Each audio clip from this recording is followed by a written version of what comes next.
Hello student, welcome back to my channel Majha Marathi. Student, आज हम लोग पढ़ रहे सीबीएसई बोर्ड का मराठी सब्जेक्ट का 6th लेसन तरीही मी जाईन। डॉक्टर आनंदीबाई जोशी या पहिल्या भारतीय महिला डॉक्टर होत्या। त्या काळात अमेरिकेत राहून त्यांनी वैद्यकीय शिक्षण घेतले। उस ज़माने में उन्होंने अमेरिका में रह के डॉक्टरी की पढ़ाई की। आनंदीबाई जोशी ये भारत के पहले महिला मतलब फीमेल डॉक्टर है। उस ज़माने में उन्होंने जिस ज़माने में औरतों को पढ़ने लिखने का हक नहीं था, औरतें ज़्यादा पढ़ी लिखी नहीं थी और पढ़ने लिखने औरतों को दिया भी नहीं जाता था। उस अमेरिका में जाके पढ़ाई करने में उनके हस्बैंड गोपाल राव ने किस तरह से मदद की और उन्होंने उसके लिए क्या क्या किया, अपनी बीवी को अमेरिका भेजने के लिए गोपाल राव ने क्या क्या किया और किस तरह से समाज का, सोसाइटी का विरोध उनको मिला, इस सब का वर्णन, इस सब के बारे में इस लेसन में लिखा है। तो बच्चों, स्टार्ट करते हैं। गोपाळराव खाली मान घालून खोलीत फेऱ्या घालायला लागले।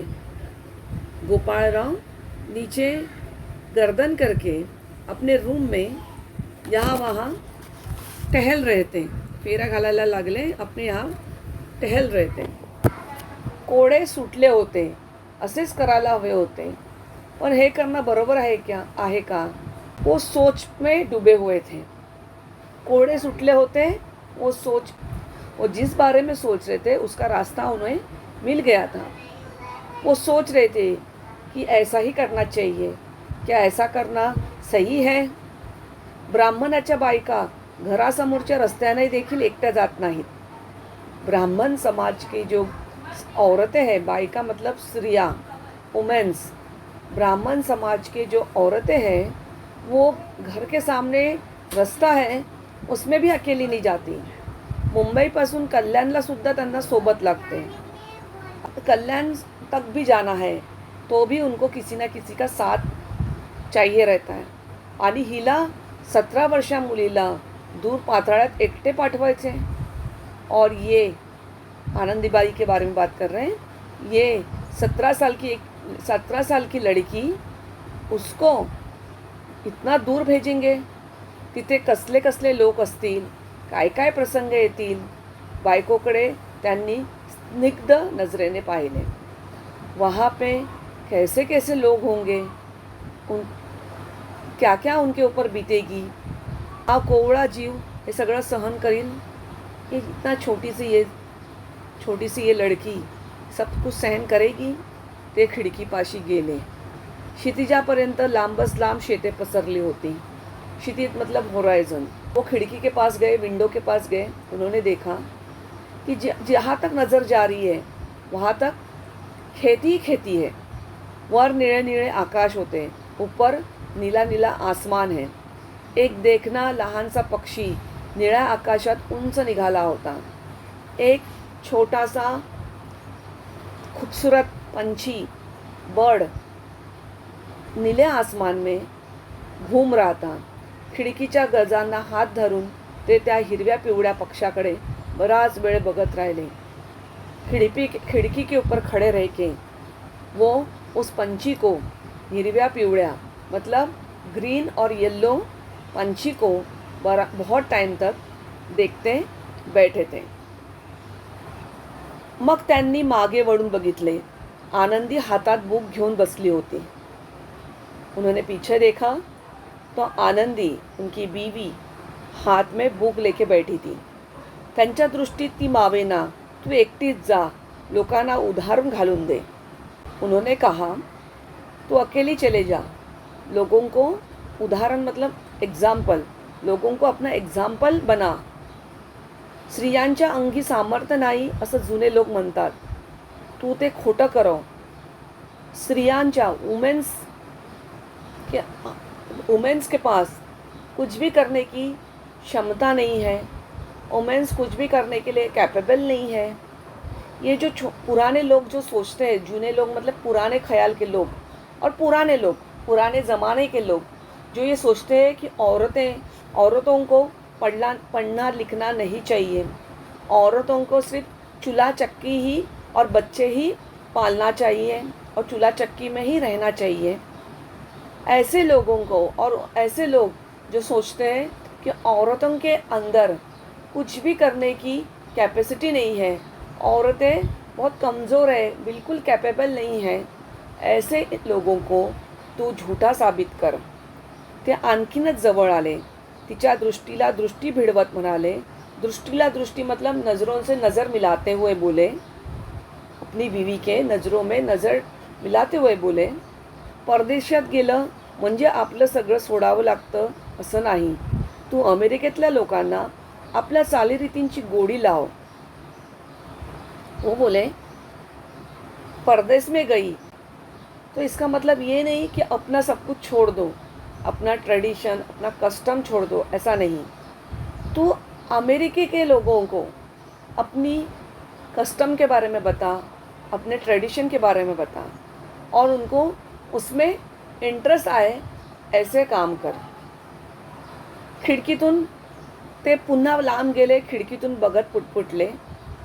अमुक व्हावं अमुक करावं म्हणून लोग नुसत्या गप्पा मारतात. लोग सिर्फ बातें करते हैं कि ये होना चाहिए, ये करना चाहिए. सुधारणा व्हावी असं नुसतं म्हणतात. सुधारणा डेव्हलपमेंट होनी चाहिए ऐसे लोग बोलते रहते हैं. माझ्या हातून काही झालं नाही, विधवा विवाह करावा असं फार वाटत होतं, तेही जमलं नहीं. मेरे हाथ से तो कुछ नहीं हुआ. मुझे विधवा विवाह करना था, मतलब किसी विडो से शादी करनी थी, लेकिन ये भी नहीं हुआ. काहीच न जमणं हे माझ्या पत्रिकेत लिहिलं आहे. तू जमून दाखव. स्त्री काय करू शकते हे तू दाखव. काहीच न जमणे हे माझ्या पत्रिकेत लिहिलं आहे. मेरे पत्रिका में मतलब जन्म कुंडली में कुछ भी मैं करूँगा नहीं ऐसे लिखा हुआ है, लेकिन तू करके दिखा. तू बता कि औरत क्या क्या कर सकती है. क्षण दो क्षण त्या खोली स्तब्धता पसरली. 2 पल के लिए उस रूम में स्तब्धता मतलब शांति फैली. गोपालराव भयंकर थकले होते. गोपालराव बहुत थक गए थे क्योंकि वो डिसीजन ले नहीं पा रहे थे. आज अपने बच्चों को या फैमिली में किसी को भी, फिर चाहे वो लड़की हो या लड़का हो या बीवी हो, आज के ज़माने में पढ़ाई लिखाई के लिए पेरेंट्स हस्बैंड अपने फैमिली को दूर परदेश में फॉरेन कंट्रीज़ में पढ़ने भेजते हैं, काम करने भेजते हैं. लेकिन ये जो लेसन है ये उस वक्त की स्टोरी बता रहा है जिस वक्त औरतों को पढ़ाई लिखाई करने का कोई अधिकार नहीं था. औरतों की डेवलपमेंट की कोई भी बात उस ज़माने में होती नहीं थी. उस ज़माने की ये लेसन है. इसलिए गोपाल राव उस ज़माने के अपोजिट कर रहे थे कुछ. वो अपनी बीवी को पढ़ाई के लिए अमेरिका भेजना चाहते थे, लेकिन उनके दिल में उस वक्त क्या क्या ख्याल क्या क्या विचार आ रहे थे वो इस लेसन में उन्होंने बताए हैं. ते खुर्चीत बसले. त्यांनी विचारले, खरोखरच तू जाशील का एकटी. वो चेयर पे बैठ गए. उन्होंने पूछे, सच में तू जाएगी अकेली. खाली मान घालून ती म्हणाली, जाईन. नीचे गर्दन करके आनंदीबाई बोले, हाँ मैं जाऊंगी. एवढं धैर्य तुझ्यात आहे. इतनी हिम्मत, धैर्य मतलब इतना हिम्मत, इतनी हिम्मत, करेज, इतनी हिम्मत तेरे आपके अंदर है. होय आहे, हाँ है. ते तुम्हीच दिलंय और ये धैर्य भी आपने ही दिए हैं. आनंदीबाई बोलते हैं, संकटाची तुला कल्पना आहे. वहाँ जाने के बाद क्या क्या मुसीबतें आएगी, क्या क्या परेशानी आएगी, आपको पता है? होय. आनंदीबाई बोलते, हाँ मुझे पता है. तरी तू जाशील? फिर भी आप जाओगे? होय, तरीही मी जाईन. आनंदी हसली. आनंदीबाई बोले की हाँ मैं फिर भी जाऊंगी. म्हणाली, मला आता कशाची आठवण होत असेल? बताओ आप मुझे बताओ अभी मैं क्या याद कर रही हूँ. तू सांग. गोपाळराव बोलते हैं, आप ही बताओ. मागं तुम्ही क्लासिकल टेल्स नावाचं पुस्तक आणलं होतं. आनंदीबाई बोलते हैं कि आपने एक बार क्लासिकल टेल्स नाम का बुक लाया था. सायबेरियात हद्दपार झालेल्या कुटुंबाची गोष्ट आपण वाचली होती. सायबेरियात एक कुटुंब मतलब फैमिली की स्टोरी हम लोगों ने पढ़े थे. त्यातली मुलगी एलिझाबेथ, तिचं रात्रंदिवस आपल्या प्रिय पित्याच्या सुटकेकडे लक्ष लागलं होतं. वो लड़की दिन रात अपने पिता की फ्री होने की राह देख रही थी. सुटका मतलब रिहाई की राह देख रही थी. त्या शूर एलिझाबेथनं फार हालअपेष्टा सोसल्या. मी तसंच करीन. उस ब्रेव, शूर मतलब ब्रेव, एलिज़ाबेथ ने बहुत तकलीफ़ें उठाई. मैं भी वही करूँगी. काही वेळ अगदी शांततेत गेला. थोड़ा वक्त दोनों भी कुछ भी बात नहीं करे, चुपचाप अपनी अपनी जगह पे बैठे रहे. दोघांच्याही मनाला फार ताण पडला, क्योंकि दोनों भी बहुत टेन्शन में थे. मग गोपाळरावांनी मन आवरले. ते म्हणाले, तुझ्यासारखी स्त्री विरळा. तू मलाच लाजवलं आहेस. गोपाळराव बोलते हैं, आपकी जैसी स्त्री वुमन अलग ही है. आप बाकी स्त्रियों से, बाकी वुमेन से बहुत अलग हो. मुझे भी शरम आ रही है. 4-5 दिवसापूर्वी प्रथम माझ्या मनात ही कल्पना आली, तेव्हा मीच कितीतरी घाबरला होतो. 4-5 दिन पहले मेरे दिल में पहली बार ये ख्याल आया और मैं खुद ही बहुत डर गया था. तुला कसं सांगावं हेच मला कळत नव्हतं, पण तू खरोखरच अलौकिक आहेस. मुझे ये पता नहीं था कि कैसे आपको बताऊं, लेकिन सच में आप बहुत अलौकिक हो, बहुत यूनिक हो, बहुत ब्रेव हो, साहसी हो. इतका धीर तुला आला कसा हेच कळत नाही. इतना धीर, इतना पेशेंस, इतनी हिम्मत आपके अंदर कहाँ से आई? आनंदीने नवऱ्याकडे पाहिले. आनंदीने अपने हस्बैंड गोपाळराव को देखा. ती किंचित हसली और थोड़ी सी हसी. मला माहीत आहे धाडस आहे म्हणून. मुझे पता है कि ये धाडस आहे, हिम्मत है. सर्व जग लबाडी व दुःख यांनी भरले आहे. पूरी दुनिया चालाक है, लबाडी चालाक है और पूरी दुनिया दुःख से भरी हुई है. यही मुझे पता है. जे नशिबात असेल ते होतं. संकटाला भिवून पळालं तरी संकट गाठतंच. जो अपने नसीब में है वो होके ही रहेगा. संकट को मतलब मुसीबत को देख के भागना, कितना भी हम लोग परेशानियों को देख के भागेंगे तर लेकिन वो संकट, वो परेशानी हमें, वो मुसीबत हमारे ऊपर आएगी ही. तिथं कार्पेटर मावशी आहेत. माझं सर्व ठीक होईल. वहाँ पे कार्पेटर नाम की औरत है जिनको आनंदीबाई मौसी बोलती थी. मौसी मतलब क्या? अपनी माँ की बहन, मौसी. वहाँ पे मैं जाऊँगी, वहाँ पे सब ठीक हो जाएगा. तिथं मी नसणार, लेकिन मैं वहाँ नहीं रहूँगा. अहो, त्याबद्दलही शास्त्रकारांनी कितीतरी लिहून ठेवलं आहे. यथा कास्टचं हे तुम्हाला माहीत आहेतच.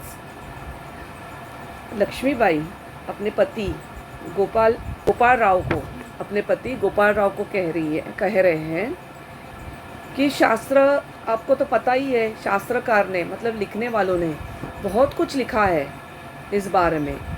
यथा कास्टचं, यथा मतलब जस्ट एस, कास्ट मतलब पीस ऑफ वूड, कास्ट मतलब 2 पीस ऑफ वूड। ये संस्कृत में लिखा हुआ है। वियोग होणार असला तर इथेही होईल। वियोग मतलब अगर हम लोग बिछड़ने वाले हो, मतलब अगर एक दूसरे से हमेशा के लिए बिछड़ने वाले हो, मतलब मरने वाले हो। अगर हम लोग एक दूसरे से वियोग होने वाले हो, बिछड़ने वाले हो, सेपरेट होने वाले हो, तो ज़रूरी नहीं कि वही हो, मतलब अमेरिका में। यहाँ पे भी तो हम लोग अलग हो सकते हैं। इथला माणूस मरत नाही असं नाही। ऐसा तो नहीं कि यहाँ का इंसान मरता नहीं है और वहाँ का ही, मतलब अमेरिका का ही इंसान मरता है। शांत स्थिर आवाज़ात ती बोलत होती। आनंदीबाई अपने आदमी को समझा रहे थे। गोपाळरावांना ती जणू निराळी स्त्री भासत होती। गोपाळराव को अपनी बीवी एक अलग ही दिख रही थी। ती आपल्यापेक्षा फार उंच आहे असे त्यांना वाटले। उनको लगा मेरे से कहीं ज़्यादा ऊंची, किसमें ऊंची, लंबाई में ऊंची नहीं, मेरे से कहीं ज़्यादा महान वो है। त्याचे मन आश्चर्याने भरले। वो सोचने लगे, एकदम आश्चर्य हो गया उनको सरप्राइज लगा। आश्चर्य, सरप्राइज। काल परवा तर हे बी लावले। पहले के ज़माने में बच्चों की बहुत छोटी उम्र में शादी हो जाती थी। गोपाळराव और आनंदीबाई की भी शादी बहुत छोटे उम्र में हुई थी। इसलिए गोपाळराव सोच रहे कि काल परवा तर हे बी लावले, मतलब कल परसों तक ये छोटी बच्ची थी, लहान रोपटे होते, छोटी बच्ची थी, लहान रोपटे मतलब छोटा सा प्लांट था ये। वादळात ऊन पावसात कसे जगेल याची काळजी होती। मतलब ज़िंदगी में जो चढ़ उतार आएंगे उनके अंदर ये लड़की, ये छोटी सी लड़की कैसे टिकेगी, ये मुझे फिकर थी। बघता बघता वेल इतकी उंच गेली की थेट आकाशाला जाऊन भिडली।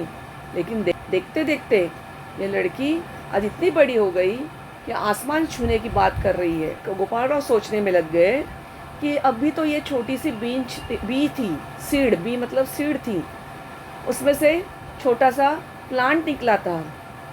ये प्लांट कैसे तूफानों में टिकेगा, लेकिन आज उस प्लांट से एक बेल बन गई है। बेल मतलब क्रीपर, बेल बन गई है जो आसमान को छू रही है।